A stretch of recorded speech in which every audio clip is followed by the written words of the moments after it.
What's up, YouTube, man? It's the homie Big D, man. Back at it again, man, with a whole nother one, man.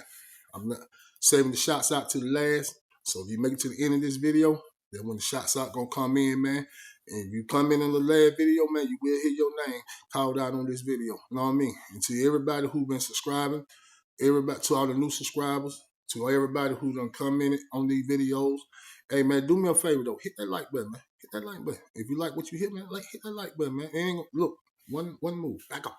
Just like that, man. Subscribe, man. Ain't gonna cost you now Japanese yen, baby. You know what I mean? Those likes help build the algorithm for the more people be able to come across these videos, and maybe I can reach one or two, a multitude of people right done with this message that I'm trying to push, man. So actually, I was gonna start do another story, but I decided to put that in the back burner. I'll tell you about this here though, how I made myself a target. You know what I mean? And now it wasn't from other inmates, actually for the police. I made myself a target, put a target on my back with the popo, with the COs. So boom, I'm working in the hole at this time. This is when I made a target on my back. I was working in the hole. So let's start how I did that, how that come about. So it was this guy, right? I didn't know the dude like that. Me and him wasn't friends. Me and him wasn't cool. We never had a rapport with each other. But I had heard of him. Like, he was one of those dudes that you might have heard of. Now, I had never known him to be involved in none of that type of activity. You know what I mean? He really was a cool, laid-back cat. You know what I mean? After I met him, after him situation. So, but here's the thing with him. He had a thing against the police. And I know what you're probably thinking, like everybody who ever been locked up got to have a problem with the police unless you working with the police. But here's the thing. Everybody might have a problem with them, but everybody don't express it the same way. See, you have people like me that will just, you know what I mean, curse the police out like, F you, man, I am doing nothing you talking about, my back. You know what I mean? And they lock me down. You know what I mean? Whatever. Then you have those who are a little bit more aggressive. He was more aggressive than, say, you know what I mean, I would be. So I was working the hole on this particular day when this individual came to the hole. So apparently, now he had swung on the police and knocked them out. You know what I mean? And he was known to do this now. This is what he do. He had swung on the man and put him to sleep. Of course, that's what comes with the consequences when you don't do that. They roughed him up, brought him to the hole, put him in the shower, butt naked. You know what I mean? And so once they did that on this particular day, I know usually what they would do, they would try to put you in like upstairs and F range. F range is where I go back and check out that video, Place Worse Than This, and it'll explain to you, like F range had this thing they call a box cart. Box cart was like, I want to say it was like 3 or 4 cells. I want to say it was on E range too. I'm not for sure, but I know for a fact that it was on F range. And F range, where the box cart is if you're not familiar with this channel, you can go back and Place Worse Than This and tell you how this hole was actually made. SMU was made. You know what I mean? The Segregated Management Unit was made. If you was in California, they'll call it the SHU. But we call it the Segregated Management, and we call it the SMOOT. Yeah. But anyway, they would put you in this box cart. The box cart have like a cell, a salad port, then a door that you can shut. You can barely look into it or see anybody in there. Like, that you can hardly see them. So they take him up there, put him in this box cart. Of course, I already know what comes with that. You know what I mean? Third shift guys tell you, like, yeah, man, they be taking them dudes up there that box cart. Then they'll come in late at night when they think everybody's asleep and come and jump on you and beat you up. So I seen him when he came in. I heard about what had happened. You know, people gonna talk, you know what I mean? Word travel with you wherever you go and stuff like that. You can see he was worse for wear. He was roughed up when he came over there. You know what I mean? They probably beat on him all the way up there. They put him in the box cart. So I don't think nothing else about it. So like 4 or 5 days go by, and I'm working. I work F range this day. The guy who usually worked that range um wasn't working that range. You know what I mean? That day, so they had put me up there to work the E and F range. I didn't like working E and F range. I didn't. You know what I mean? It's the middle of no place, nowhere. You know what I mean? And a lot of times, like the only people they put up there is like,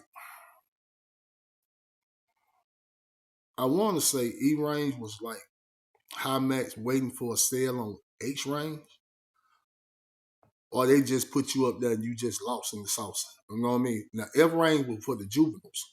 They kept the juveniles and everybody else separated. And at this point in time, that's when the juveniles had started coming across the yard. So it's like 96. Yeah, it's about 96. In the 96, something like that. So I was working up there. And when I hit E range, of course, the juveniles, they be trying to get you to come and do stuff for them and stuff like that. Now, here's the thing about that. On F range, where I hit F range, brother, the thing is about that, you cannot interact with the juveniles. If they catch you interacting with the juvenile, they're going to rope you out, plain and simple. The reason why is because young mind is very impressive. And you got seasoned veterans that been locked up for a long period of time, try to manipulate these young boys for goods, for favors.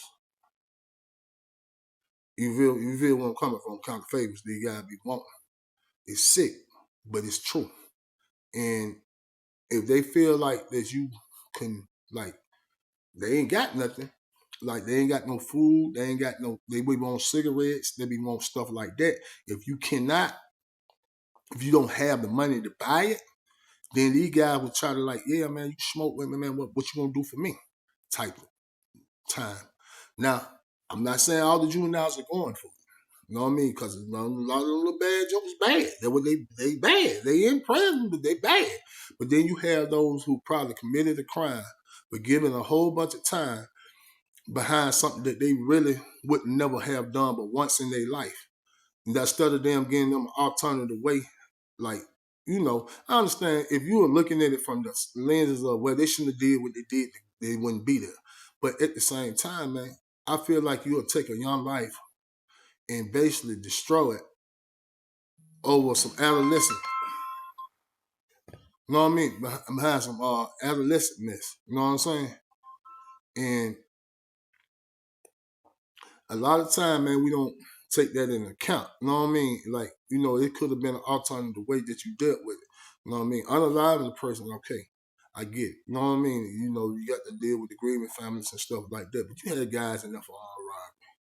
Basically was just there with somebody older than them who manipulated them into committing these robberies and stuff like that. I seen a guy come in 13 years old. 13 years old. Probably 12 when he caught the charge. 13 years old when he hit the penitentiary for armed robbery. That's the way they rock. This is Georgia. You know what I mean? So think about that, young man, before you start making the bad choice and decision. Don't listen to these dudes out here talking about you're a juvenile, you ain't gonna go to prison. Why? Them folk gonna rope you out, but them folk gonna treat you like a grown man, put you in a grown man situation. But yeah, that's why you couldn't be there to interact with the juveniles. Now, and also the ones that ain't going for it, they would concoct some stuff. They would throw feces on you. They'll throw urine on you. They would try to cut. They'll spit in your face. They'll do all these type of things. But all of it is an issue. So they try to avoid those issues because they know guys would try to manipulate them. So you are not to talk to them, period. If you're caught posted up in the cell talking to one of those juveniles, oh yeah, they're going to see about you, bro. So it's not something, it depends on the officers. Some officers are cool and they allow you to make some movement for them, like take some down here to my homeboy, or do this, take this book, go get this book. They will allow that to happen. But then you have those that are stickler for, you know what I mean, the rules and the law.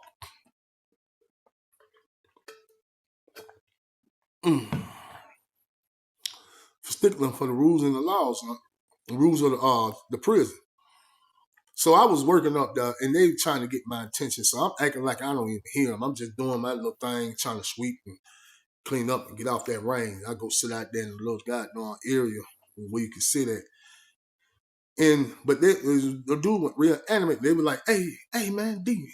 And you know, none of them didn't really know me, but the ones that did know me spoke and know me, called, D man, come here. Man, I need to holler at you, man. I need to talk to you. So I looked and seen the police had walked off the range. So I walked up to him and said, what's up? They said, hey man, old boy they brought on here the other day in the box cars here. Man, they ain't fed that man about 5 days. I said, they ain't fed him in 5 days. Now, mind you, the dude who usually worked that range wasn't working that day. So I don't know. Like, I haven't been up there to check on him. I didn't know what he had going on. Now, here's the thing. If you work the range, you're going to pass the trays out. And they said this man haven't eaten like 4 or 5 days. And I'm like, nah, for real? Like that? So, yeah. So I walked down now. Now, mind you, the police don't walk out. I said, I'm going down here and check on that man. So I hit him on the door. Doom, doom, doom, doom, doom. Now, I can't go and get to the cell and look in there. So I'm trying to look to see him, but I can barely see in there because they got the lights on. It is pitched dark when they had the lights on. And you know what I mean? I cut it on in the saddle port. So I cut the little lights on in the saddle port. You know, the switch was right there. I hit it. I said, hey, bro, come to the bars. He walks up to the bar. He stick his hand. He like to him. Like he about to go. I say, hey man, them folks ain't fed you in like 4 or 5 days. He said, man, he trying to tell me water. I said, what? Water. And then another dude who was right there beside that box, hey man, they turned that man water off in the cell. I said, he haven't had any water for 4 to 5 days? Like that. Yeah, man, they turned the water off in there, man. I said, man, come on, bruh. And I'm like, come on, man. Seriously? Like, yeah. As soon as they told me, I instantly shot up out of there. Pew! Shot straight down the step. Go down now, boom. So now, in SMU, it used to have like a person over every unit, like an officer over every unit. So the lieutenant who was working the unit, he was okay, but he was police. And he ain't okay. You know what I mean? Because, you know, when it comes to one of them being harmed, they going to take up for each other. So I go down now. Boom. I tell the chick that was working the booth, I need to holler at the lieutenant, man. And she like, what's going on? What's going on? I said, I just need to holler at him, man. Let me in there. So she got done, popped the look. It's like a little gate. She popped in and let me walk straight through. I go over there, knock on the door. His door was whatnot. The officer come out. Actually, the same officer that was working upstairs. He comes out. Boom. He like, you doing the range? I said, yeah, I need to holler at him, but I need to holler at the lieutenant about something. So I walk in there. He doubles that back behind me and walk in with me. Now, mind you, this is his permanent range. This is where he always worked. And I said, hey, man, the guy that came here the other day, man, for assaulting the police officer, yeah, he, man, told me y'all don't cut his water off, man. His water ain't been on for 4 or 5 days. The officer who walked in with me said, yeah, he been flooding the cell. Like that. And I said, oh, he been flooding the cells. Yeah. I said, man, y'all can't cut that man water off, man. I said, man, you know a human being can only really live 7 days without any water. You know what I mean? He drank it out the toilet. That's what the officer said beside me. He could drink it out the toilet. I said, well, what he gonna use when he got to urinate and what's his name? I ain't got nothing to do with me. I said, okay. Now I'm mad. I am teed off. So lieutenant, he like to him. So why is it your concern? Why is you worried about this? I said, because that's another human being that y'all are leaving up there in that cell. You know what I mean? Y'all gonna starve this man, thirst this man, you know what I mean, till he unalive. Of course, I didn't say it, you know what I mean, say it that way. I said it the way, you know, like that. I said, man, y'all need to do something, man. Like, seriously. And he was like to him, well, that ain't got nothing to do with you. I said, I tell you what, Lieutenant, if you do not do something about this, man, I promise you, man, I will not stop calling my folk. If you lock me down today, I will get word back to my homies. The guy done call my people about how y'all treating that man, man. And they gonna come check up on me. I said, man, ain't no way. I'm gonna call my folks and have my folks call up here every day, man. Y'all is not gonna do that, man, like that, man. The police officer who worked the range, he gonna look at me and say, I asked for you to come up there. I thought you was one of the good ones. Paul, stop right there, man.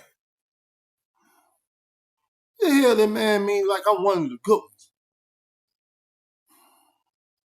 Think about this, bro. What the hell is one of the good ones in prison here? Oh, so you think I'm a good colored boy? I'm gonna goddamn do the two-step and jump the way that you want to jump. See, here's the thing is about my personality that throws the police off. That they didn't understand. That just because I'm quiet and I'm not the type of the hoorah dude to be running around running my mouth, that I supposed to be down with y'all program, and I'm sitting here and watch y'all do another man like that. Now, if you were one of them people that's probably standing on the outside looking in and saying, well, there, you put a hand, that's what comes with it. You know what I mean? You cold. You have no heart, bro. No soul whatsoever. If you gonna take that man and unalive that man for something he did, let it be that. But to torture a person to the point of him being unalive, come on, man. I'm not going for none of that, man. Period. Not on my watch. Even if it don't cause me to not lose mine. That's who I am. If anybody who ever did time with me come across this video, man, get in that comment, man. Let these folk know. I always been the same dude, man. Since I stepped foot up in the penitentiary. How I always rock, man. That's how I'm always rock. I know some of them probably thought I was gonna be a human rights activist, but I'm not. I'm not that type of dude. But I am gonna say this something, man. I ain't no way that I can have some type of say so over there. And it made me start thinking about the dude who worked up though. And see, I was too young at the time to think how I think now. But you know, later on in my bid, I said maybe I should have seen him too. You know what I mean? Because you've been working up there with this man. And you know these folks ain't been feeding the tray, which will explain why you always had 2 trays. You know what I mean? Or had extra on your tray. Because what they do is they allow, okay, once you feed the whatnot, and then they have like the extra tray for the oilies. And that works over there. So we take those trays and that's what we eat, like for our dinner and stuff like that. So he been coming down there, like, especially on the good ones, you know what I mean? The chicken on the bone and stuff like that. He had 2 of them. You know what I mean? I don't know how he got it. I think he might have gave somebody some cigarette for one of theirs. I don't know, but now it explains a lot. That this dude would sit there and let this man starve, knowing this man ain't got no water and ain't said nothing. So when I said that, I said, well, you know what I mean? Y'all need to feed that man. Y'all need to get that man some water, all that in the third. You know what I'm saying? And I walked up out of there, man. So here's the thing. Like, they can cut your water out like it's like a little utility room in between, like, the box cop got their own utility room. So he was the only one in there. So they turned the water back on because of what I said. Because I know I wasn't playing. I was dead for real. You know what I mean? I was dead for real. I already had told a couple of my partners and gave them my phone number. Said, hey, man, you get back to dorm. These folks try to rope me out, my boy. Let me go ahead and call my people and tell them what had happened because I don't want to do me like they did Buddy. And I want you to call my people and tell my people that what they did to Buddy up there. And I called the cell number and everything. So this is what, so when I did that, when we fed that day, we had and when we going up there, because it was right around that same time anyway. So we took the trays in there. The police got to his cell and said, well, I just come back and give me that. I said, no, man. No. Now, hold up. Here's the thing is about it. You know what I mean? When I had brought the trays up, he was late. So I had took a tray, my tray, and doubled up a tray. Socked the tray, counted it out down to the cell that he had got to. You know what I mean? And I think it was like 12, 13 cells till you got to, before I got it up. So I put it like the 13th or the 14th tray, something like that. But I knew because it was kind of fat. I had doubled up everything. And once we got there, he like, I just come back and give me his tray. I said, nah, man, you need to get that man his stuff right now. He said, no, oh, man, He like, nah, we just do it. I said, man, you rank it by tray, man. You ain't fed the man in 5 days, man. Get that man his food, man. Let that man eat, man. And he started looking at him, and I'm looking at him like that. And I understand, like, and I'm looking at him like, really, man, like, and hold up, before I go any farther with this, see, here's the thing. I want to get across before I go too far with this one. These people will unalive you, man. The police will take you out. It is documented cases down there where the police had took people out. It was times when I know through word of mouth, but I believe it because I don't seen them to the point of what they would do. They would beat you. They would take you and put you in the box car, unalive you, and say that you took yourself out. They would do you like that. But across the yard, they did a mental health dude like that, and they quickly to do that to a person who got that mental health chart because it's easy for them to say, yeah, you know, he already was suicidal. You know what I mean? So now they'll take themselves out. They'll underline themselves. They'll do you like that, bro. They will do you like that. For real. Think about that, man. I got a homeboy. Don't think it was just an Alto. This is statewide. This is everywhere you go.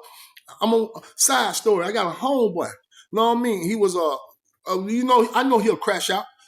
And I know he would do that.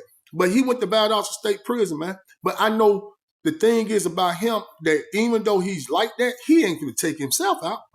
Got into it with the police, went to the hole, and mysteriously he decided that he didn't want to live no more and took himself out. That's what they said. But when the autopsy came back, this is not something that I know. This is something that I was told. And I can believe it, that he was unalive by strangulation. But his throat was crushed. You know what I mean? It was like a blunt trauma to his that took him out. You know what that is? A nightstick. They took my partner out, man. My homeboy. Back to this story. At this time, none of this had happened. You know what I mean? But back to this story. They got this man and I told them folks to open up the what's name. I gave him double what's name. Man, when he opened up the door, it stank so bad. It stinks so bad. Even though I know he don't have an opportunity to flush his toilet and stuff like that, but he probably had like a couple of days of feces that had been sitting in there, urine and everything. But so when I also opened the door, he said, "Hey, you ain't gonna throw anything." I said, "Hey, bro, look, I'm trying to bring you your food, man. I'm trying to give you your food, man. Don't throw nothing, man. It's me, man. It's me, man. Buddy who got your goddamn water cut back." He said, I know, man. Thank you, man. Thank you. And when I was saying that, he was at the sink like this, instead of putting water, because I know his body was dehydrated, man. And when I opened up, man, the man was still shaking because your body is now trying to readjust to the fact that now it's getting the necessary water to get back. I've been dehydrated before. You know what I mean? Not because of that situation, but I've been dehydrated playing basketball and I ain't drinking enough water where your body will start goddamn like this, And I could tell that he was like, you know what I mean? He ain't throwing nothing, man. I promise you, man. He got his hands out, letting them folk know he ain't got nothing in his hand. When I came in, I said, "Hey, man, it's issue, you know." And I gave it to him. That man looked at me. I said, "Man, these folks trying to unalive me, man." I said, "Bro, it's gonna be all right, man. I got you, man." Like that. I said, He like, "Man," he said, "I know it, man. I know it. They ain't let me take a shower, man." So when I came out, I told him, "Man, you need to take that man to the shower, man. That man stink, man. The whole room." He finna shut the door. I said, "Man, listen, please, man, leave that door open, man. Don't do that, man, like that. Just leave it open until you come back and get the tray, man. I promise you, he ain't finna do nothing, man. And if he do anything, I'll clean it up, man. That's my job to do it. He ain't finna do nothing. Let that man breathe some fresh air, man. Let that thing air out some, man." The officer looked at me, and I don't know, I seen a little hint of compassion in his mind, in the heart. I guess in the words that I was saying, and how animate I was about doing the right thing with this dude, man. So they did it. He left it open. And until they came back and got the tray, man. The man thanked me a lot, man. But that put a target on my back. For me trying to do the right thing, it put a big target on my back. Now the police is at me. From 1996 to 1998, I was on storage restriction for 2 years straight. 2 years straight, I was on storage restriction. Everything that I did over there in the hole, them folk wrote me a coat sheet for it. Put me in the hole. And I'm going to tell you how dirty they were. Because I'm thinking like, you catching all the court sheet that, being in PMC, they're going to send you back to B unit. Kept me in PMC. Kept me working the same detail. Never took me out the detail. It seemed like every month or every other month, If I do something like if I get caught on the range that I ain't supposed to be working, they'll write me a coach sheet, failure to follow instruction, lock me down, give me 90 days store restriction, 14 day probated, or just 90 days store restriction, 90 days store restriction, 30 days store restriction, 60 days store restriction, 90 days store restriction. I remember one time they gave me a 90-day store restriction. I was standing on the range talking to my homeboy. It was the dude next to me was smoking a cigarette. And the police walked up there. He looked and seen it was me, seen the smoke cloud. He started coming up the step. I said, hey, man, the police coming. And I'm just still telling that talking to my home and not thinking nothing about it. You know what I mean? And I'm talking about, I'm literally leaning on the rail. It's like a rail to go around. I'm upstairs. It's like a rail to go around. So I'm leaning on the rail talking to my homie. And he coming up the steps. And he said, I seen you pass him that cigarette. Pass him what? I ain't passing nobody nothing. They go in there and shake them. He locked me up. He put me in the shower. They go in there and shake this man's room down, find his little stash of cigarettes, strip search me, lock me down for passing cigarettes in the hole for contraband that I ain't even have, bro. And I'm sitting there like, man, I didn't have nothing. Like, I'm literally talking to my homeboy. I said, man, you ain't seen me pass that. Yeah. 120 days store restriction.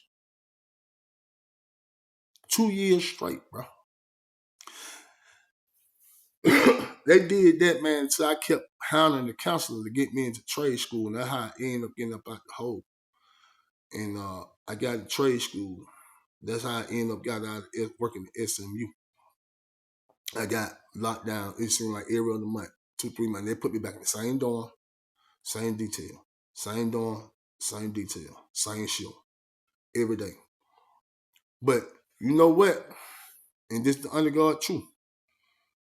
I didn't mind because I know where it came from. I can suffer a little bit. I can suffer a lot. I'm willing to goddamn do what I got to do. To take all the punches and the bumps and the bruises to make sure that I'm doing the right thing, man. I promise you that, because that's who I am, man. You know what I mean? I ain't finna let these folk do you like that, man. That's why I'm doing this platform. Because I ain't finna let these folk trick y'all off the street, man. I ain't finna let these folk put you in that situation where you had to go through that, man. Out for 2 years straight, man, I couldn't go to the store. I sent some stuff in through my homie, like some money on my homeboy book if I can get like cosmetic, food, and all that. But his people sending him money too. So, you know, it kind of hard to make sure, like, you know what I mean? Hey, he'll let me eat with him. And then he ended up on store restriction, which led me to do something that I might have did twice in prison. That just take something from somebody else. And I'm going to tell that story. Let me know if you in the comment you want to hear that story. You know what I mean? And I'll drop it. But yeah, you know what I'm saying? But these folks will do that to you, bro. Be careful, man. Stay free, man. You know what I'm saying? And because they don't care. You know what I mean? So that's the story of how I ended up getting a target on my back, man. And it took me a long time to be able to navigate around that. But like I said, man, it was worth it, man. It was worth me going through that, man, because I know if it ain't come with no struggle, then it wasn't worth the sacrifice. You know what I mean? If it ain't come for no sacrifice, then it's not even worth the struggle. You know what I mean? So I'm gonna fight through it. You know what I'm saying? But yeah. And me and that brother ended up being a cool, of course. You know what I mean? But it wasn't like we were tight. You know what I mean? But we were cool. You know what I mean? He always did not tell me, man, I appreciate that, bro, because you basically got to save my life, man. Stick around, man. Shots out. Shots out for the last video. Big homie, Slay Dro. Mustard Cody just pulled up on me, man. Slay Dro pulled up on me. Mario Cox pulled up on me. Bernard Hill pulled up on me. Mark the Spot pulled up on me. Darius pulled up on me, man. Rico the Real Temple, man. Florida, man, in the building, man. He just pulled up on me, man. Don Salter pulled up on me, man. Dion Covington pulled up on me, man. Michael Russell pulled up on me, man. Arnold Walker pulled up on me, man. Xavier Swell pulled up on me, man. Everything sports, man, pulled up on me, man. Gunsmoke pulled up on me. Laquise Doss pulled up on me, man. Sack Chaser, Elites pulled up on me, man. Sack Chaser, man, what's happening, homie? Elites pulled up on me too, man. BR4 TV, but no, I already said your name, said it again, because you said it twice. Man, I appreciate everybody, man, who pulled up on that last video, man. Continue to comment, man. Continue to give likes, man. Hey, man, don't be rude. Be nice. Hit that like button, man. Hit that like button. Subscribe if you haven't subscribed. You know what I mean? It ain't gonna cost you not one Japanese yen to subscribe, man. Share the video, man. You know what I mean? On your platform. Get more people that got chime in, man. Let me know what's happening. If I can let these folks know what's going on behind that wall, man. Hey, man, I appreciate everybody, man. Spin back around with my boy Monster Cody, man. Hey, I had checked out your other comments in the older videos and stuff. Yeah. Me and KC actually were laughing about that. One of the last time I seen him, you know what I mean? And I told him, man, you cussed me out, bro. He busted out laughing. He said, yeah, man, I know. He said, but you wasn't wrong. And he said, yeah, I know it, man. But at the same time, I kind of felt where you was coming from. You know what I mean? Because we know we was in the belly of the beast. We survived it. You know what I mean? Standing upright as men.